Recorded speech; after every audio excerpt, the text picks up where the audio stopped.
عجیبه که اکثر ما افغانستانی ها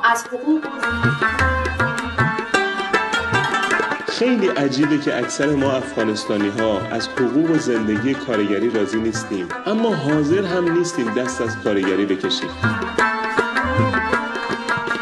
چون فکر میکنیم اگه کارگری رو ول بکنیم دنیا به آخر میرسه. چون فکر میکنیم نمیدونیم بعدش خرج زندگیمون از کجا بیاریم. نمیدونیم اصلا چه کاری رو شروع بکنیم.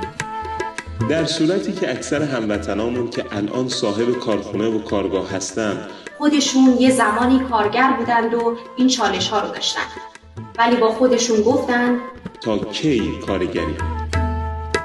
اما دم هموطنی گرم که میگفت همیشه به خودم افتخار میکنم بابت اون لحظه‌ای که کلید کارگاه تولیدی رو به صاحب کارم پس دادم و گفتم من میخوام از این به بعد برای خودم کار کنم.